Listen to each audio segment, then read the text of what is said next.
Bonjour ou bonsoir, tout dépend à quelle heure vous écoutez cette méditation.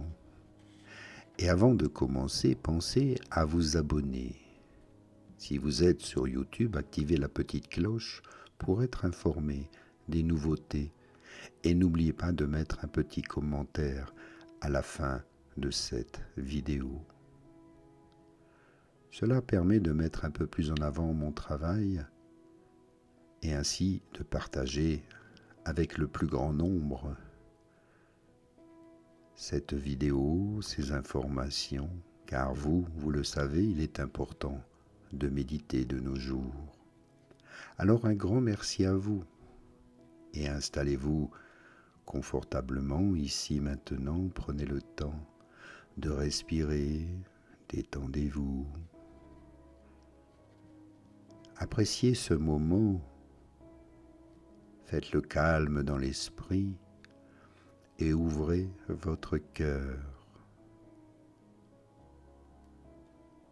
Permettez à toutes les énergies de circuler librement. Soyez-en le témoin.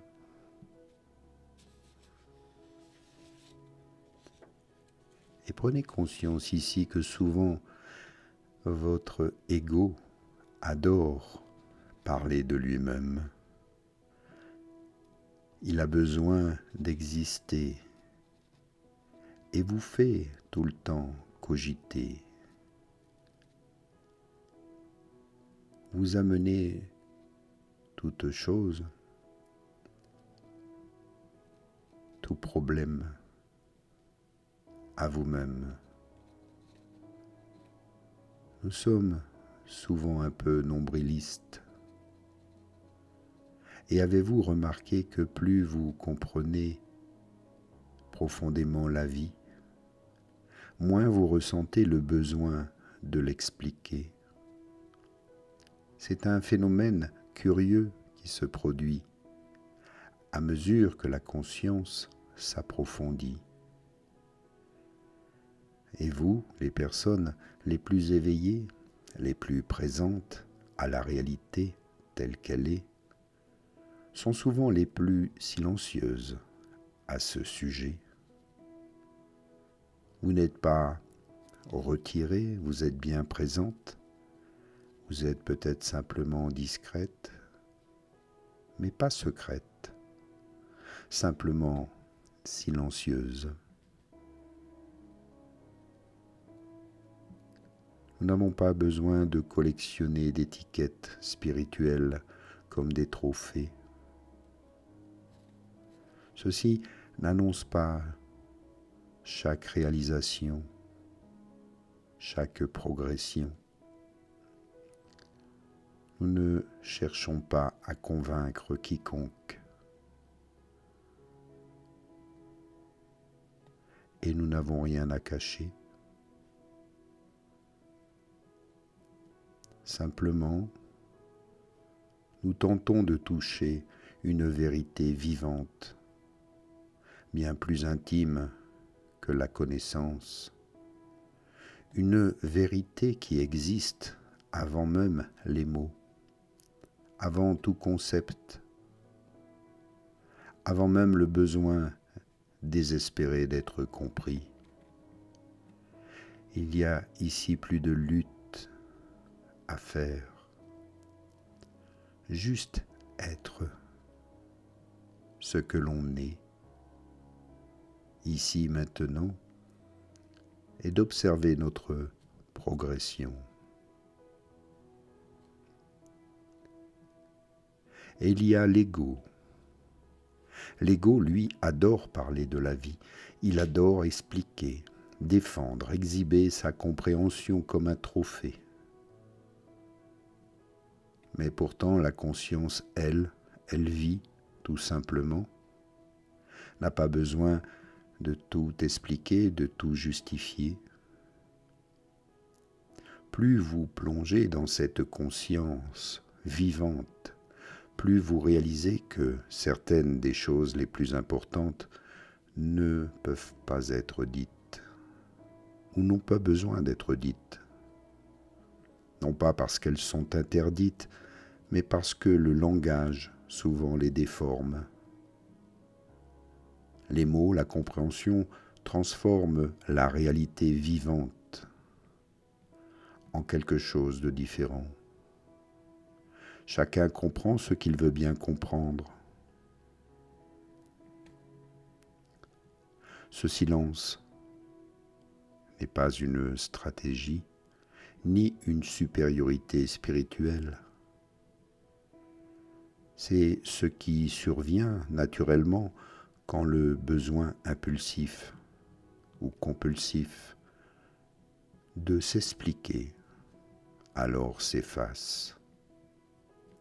Quand vous cessez de vouloir être vu comme un être éveillé, vous pouvez enfin l'être vraiment. Quand vous cessez d'annoncer votre chemin, alors vous pouvez le parcourir. Ce sont là des territoires où le silence s'installe naturellement. Cela révèle la nature même de l'éveil. Il y a par exemple les réalisations intérieures profondes.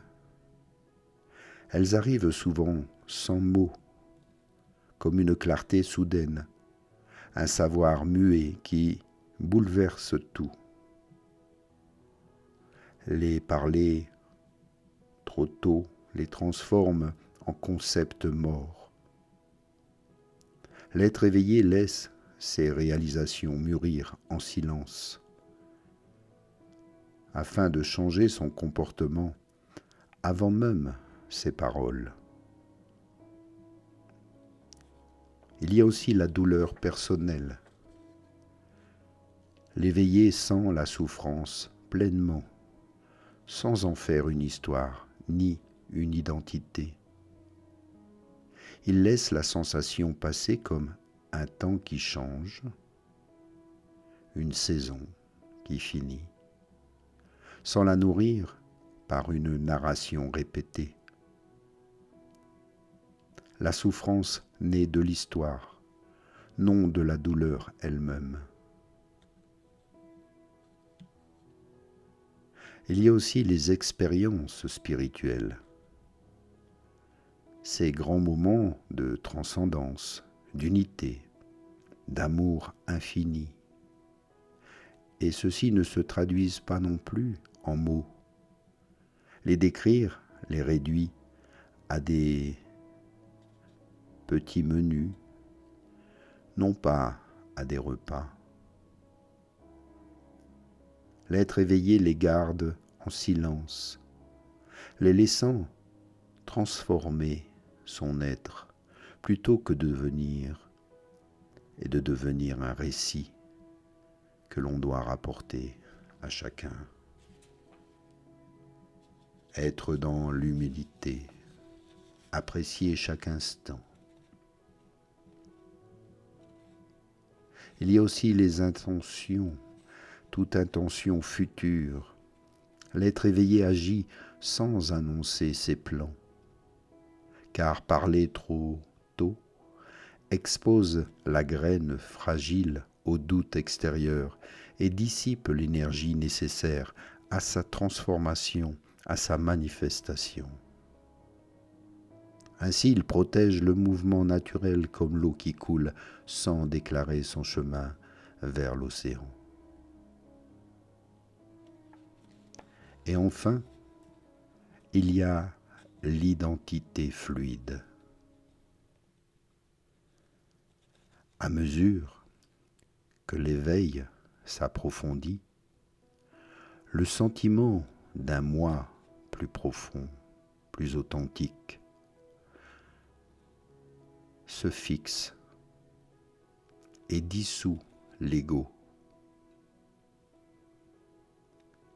Et parfois expliquer cette absence de soi solide crée paradoxalement une nouvelle identité. Pas besoin de se justifier, pas besoin de l'expliquer. L'être éveillé vit simplement cette fluidité sans besoin de la définir. juste la vivre en toute humilité, en toute simplicité, dans l'amour et dans la joie d'être ici et maintenant. Ce silence n'est pas un retrait, ni un refus de communiquer. Toutes les âmes éveillées sont souvent très présentes, chaleureuses, souvent très engagées. Elles rient, parlent, se connectent profondément à la source, aux énergies. Elles les utilisent et les partagent pour le bien-être de tous.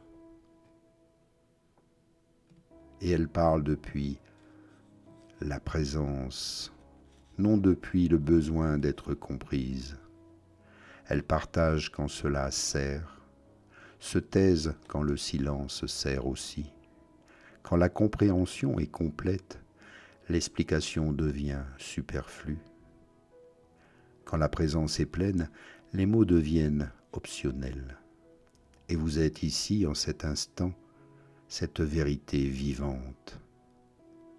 Prenez-en conscience, ici, maintenant.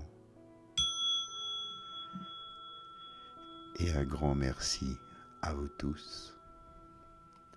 À bientôt. Namasté.